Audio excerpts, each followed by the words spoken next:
অন্যভাবে স্টাবলিশড করতে চায় কারো সামনে। এই ধরনের গেট আপ, এই ধরনের ড্রেস আপ। পোশাক নিয়ে আলোচনা সমালোচনায় থাকা মিমি চক্রবর্তী দুষ্ট কোকিল গানে আপত্তিকর পোশাক পরে রয়েছেন আলোচনার তুঙ্গে। শাকিবের সঙ্গে প্রথম ছবিতে কাজের ব্যাপক সফলতা পেলেও সমালোচনা যেন তার পিছু ছাড়ে না। ঘরোয়াভাবে খোলামেলা পোশাক নিয়ে আসেন তিনি আলোচনায়। বিশেষ করে কাজের মধ্য দিয়ে শাকিবের সঙ্গে ব্যক্তিগত সম্পর্কের গুঞ্জনে বুবলির সঙ্গে প্রতিদ্বন্দ্বিতামূলক আলোচনায় রয়েছেন শাকিবের এই দুষ্ট কোকিলা।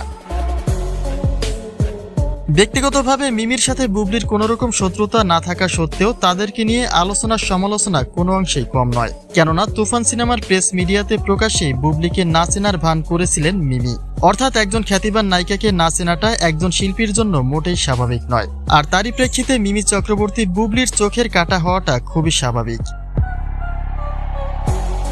এদিকে ব্যক্তিগত একটা ভিডিও চিত্র প্রকাশের মাধ্যমে আবারও বাজে সমালোচনার সম্মুখীন হয়েছেন মিমি চক্রবর্তী, যেখানে তিনি সামাজিক দৃষ্টিভঙ্গির বাইরে গিয়ে চেরাফাটা পোশাকে ব্যক্তিগত ভিডিও ধারণ করেছেন। এমনকি এই চিত্রের কিছুটা অংশ দুষ্ট কোকিলের সমালোচিত সেই অংশের মতো করে ধারণ করা হয়েছে।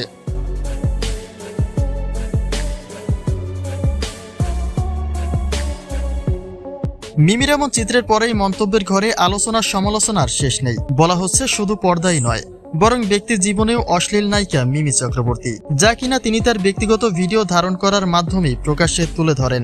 কেননা একজন বাঙালি সিনিয়র নায়িকা হিসেবে শালীনতা বজায় রাখাটা নিশ্চয়ই তার কর্তব্য। কিন্তু এখানে থেমে থাকেনি নেটাগারিকা, অনেকে তো বুবলিকেও জড়িয়ে রেখেছে এমন আলোচনায়। বলা হচ্ছে নাসিনার ভান ধরে প্রকাশ্যে বুবলিকে অপমান করেছিলেন মিমি।